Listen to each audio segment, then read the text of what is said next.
Welcome to Mo's Black Gold Barbecue. Thank you for stopping by. I'm Mo, obviously. In this video, I'm going to give you beginners some tips, some advice on how to start barbecuing. Advice that's helped me along the way to get to where I am right now. So let's get to it.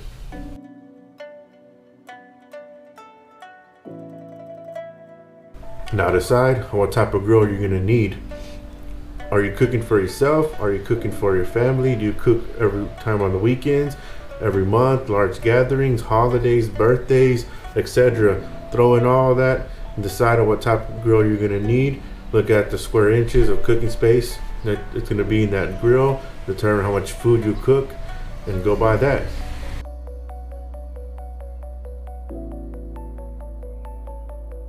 Determine on what your fuel source is going to be. Is it going to be charcoal, lump charcoal? Lump charcoal, if you're going to go with lump charcoal, it's going to burn a lot hotter. So if you prefer that, it's going to be good for, especially when you're cooking burgers, steaks, fajitas. It's going to be hot, real hot. But if you're going to go with charcoal, it's not going to burn as hot. But a lot of people prefer that, so they can use it a lot better to maintain temperatures in their grills or even in their smokers. But it all determines on what you want and how you feel about it. It's just kind of, if you want, go out and buy charcoal and then lump charcoal, and then you can easily decide from that which one you prefer.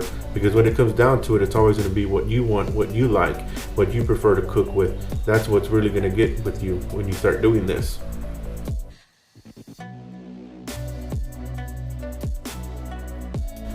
Now, if you already have a pit, or if you purchased a pit, go ahead, and if you need to, if it states especially in the handbook, season it, cooking oil, whatever oil you prefer, go in there inside and rub it all inside in the cooking grates, and then the temperature that it states in the handbook, what needs to be in order to you to burn out the factory oil in it. So go ahead and do that. So always remember to season your pits, because you want to burn out that factory oil. You don't want in there whenever you start cooking the first time. You do not want that. So always when you season so you can burn out that factory oil. Now, if you have a pit already, you've maybe done some cooks, weren't so well, or if you got it from someone that's already done cooks, go ahead and reseason that pit as well. Reseason it over, do the same thing if it was brand new. Oil inside, oil the grates, fire it up for a couple hours, and then you'll be done.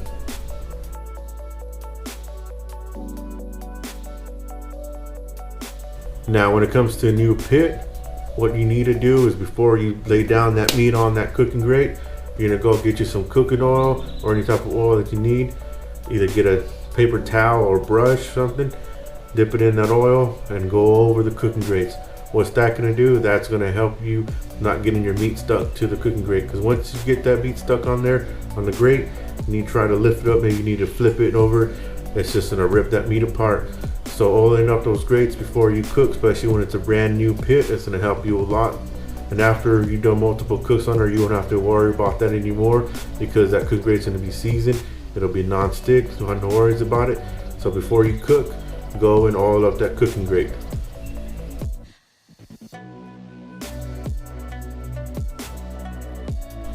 Washing your meats, that's something that's a real big debate right now. Especially in the YouTube community, and especially other pit masters you speak to, is, do you wash your meat? Meaning, do you rinse the meat off with water in your sink?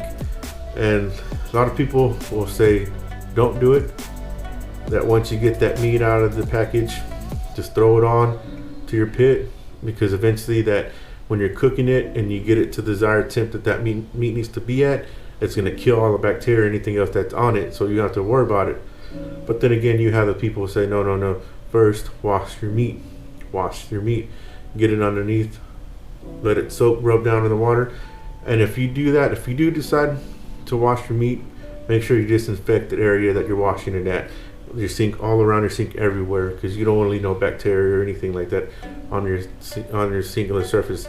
You don't want to get anyone sick, or you get sick, or anything happen like that. So disinfect if you do decide to wash your meat. But if not, some people say in the community still, and sometimes I'll do it too, I won't wash my meat. I'll just take it out of the packaging, season it up, maybe pat it down with some paper towels, pat it down, season it up, and place it on the pit, on the smoker, and then once I get it up to temp or the internal temperature of that meat, and it'll be fine. But if you're beginning, if you feel more comfortable washing your meat, just go ahead and wash it. But remember, disinfect the areas that you washed your meat at.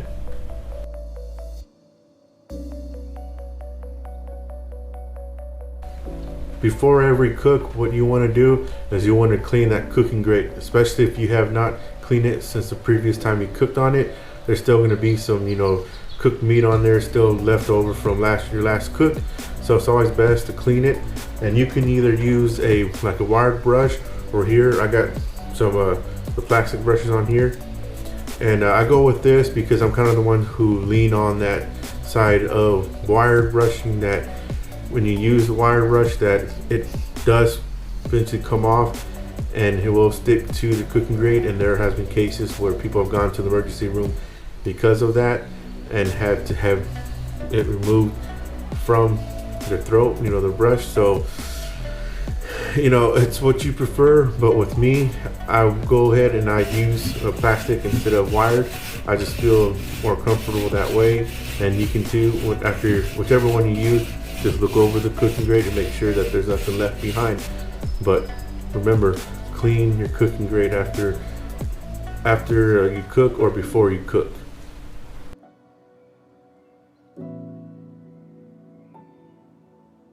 Now that you've gotten that meat on your grill, I know you're excited, you're anxious, but leave that meat alone. Do not open your pit to look at it, see how it looks, to see how it's going. Just let it cook. Just let it cook. Especially if you're doing, meats that are gonna take a longer amount of time, maybe hours. Just leave it alone. Normally what I do is I'll leave a meat in there. After an hour, I'll take a look at it. Now if I need to spritz it, I'll spritz it. If not, just leave it alone, let it cook. But leave your food alone, let it cook. Because how's the saying going? If you're looking, you ain't cooking. Remember that. If you're looking, you ain't cooking. Because the more you look, less amount of time that food is cooking, and that food's not going to be cooking because you keep looking, and you're losing heat in your pit. That heat just leaves once you open it up. Like if you have a Weber grill, once you pop it open like that, the heat is going to leave, and then now you have to put it back, and now that tip has to get back into that pit where it was. So leave your pit alone, let it cook.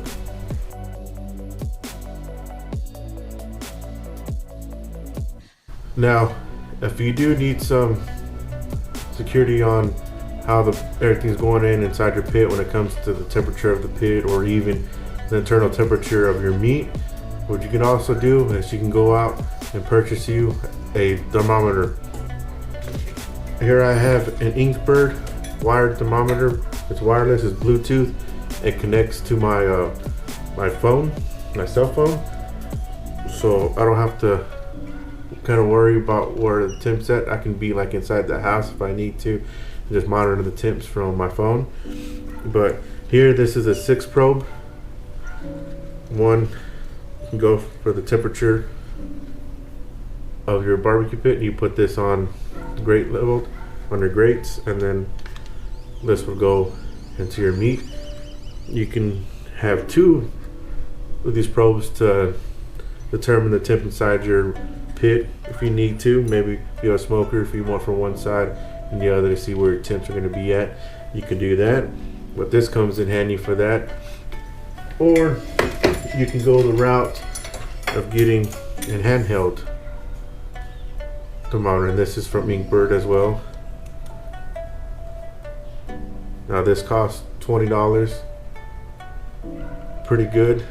It's accurate, real accurate. So it might be some little degrees off, maybe 1 or 2, but pretty accurate. I like it a lot. I do enjoy it. It feels sturdy, feels nice.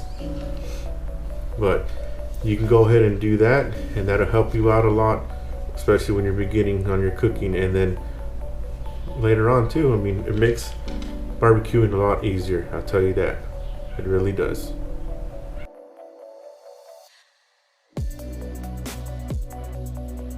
There are ways to light up your charcoal, and one way that a lot of people do use is to use a chimney charcoal. Here it is. This is the one that I have. You just fill up your charcoal in there, and then the bottom, you can see, you can either put paper in there, like if you have newspapers or anything that'll burn, won't burn too quickly. It'll burn, and it's gonna burn, and it's gonna start burning charcoal all the way up, and it's gonna be huge flame. Or what I like to do too, if I'm not gonna use this, is Weber cubes. I like these a lot. You can light them up, 1 or 2. I have a Weber's baskets of charcoal, and just put one in the middle, light it up, and then that's it. Or you can use it to light up the chimney starter here. Just put the cube in there, 1 or 2, light it up, and it's gonna do its job. And there are other starters besides this Weber that you can purchase at the stores or online. You know, just look. You don't have to use Weber. I prefer that. This costs $4, and it comes with I believe 24 cubes. If not, you can go the old school way, is getting lighter fluid, you know, charcoal lighter fluid, and light it up that way. Just spray down your briquettes, lump, whatever it is, and light it up, and it'll start. And that's one thing that some people might tell you not to do, because they say if you use that you can taste the lighter fluid in your meats. So that's one thing to kind of consider, you know, if you want to try it out and see if you do taste it or not.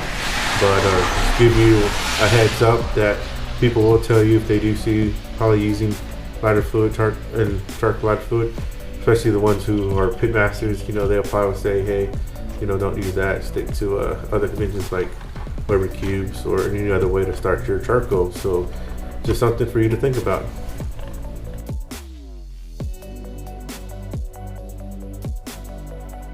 After every cook, clean out your pit. Scrub down those cooking grates, remove that food that you just cooked off of it, scrub it down, and then charcoal, you get your charcoal out of there. If you got some remaining charcoal ashes, get that out of there as well.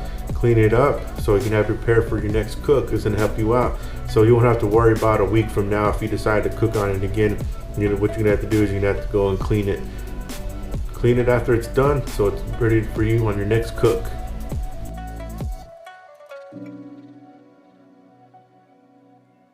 Now, one thing that's going to help you out a lot when it comes to cooking your food is the internal temperature of that food, where it needs to be in order for it to be done. Well, what that means is that whenever if you have it probed, or if you're going to go and probe it, is that there's certain foods that need to be at a certain temp in order for it to be done. So like chicken, it needs to be done like at 165. Briskets, you know, briskets can be done from 200, 205. Some even take them off at 198 when they're probe tender. But that food needs to be at that certain point, that number, in order for it to be done. So you can go online, you can check to see what they are need to be. Do that, because you don't want to undercook your food. You do not want to get anyone sick, get yourself sick, get your guests sick. So please check what that food needs to be when you're starting off, so you can know and keep everyone healthy.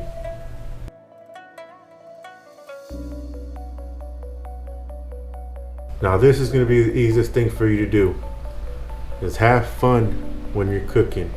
Have fun. It's going to be enjoyable. It's going to be awesome. It's going to be something that you're going to like. So enjoy it. However you're going to do it. If you're going to do it by listening to music, sitting back, you know, drinking some beer, whatever it is you'll be doing, liquor, wine, whatever it is. If you have friends over, your family, your kids, your wife, enjoy it. That's the best thing about barbecuing, is that you can sit back, relax, and watch your food cook. Just hang out, enjoy life. So enjoy what you're doing, because you're going to love it. Until then, folks, thank you for sticking this long with me. Thank you for sticking around. Until the next cook, smoke on, everyone.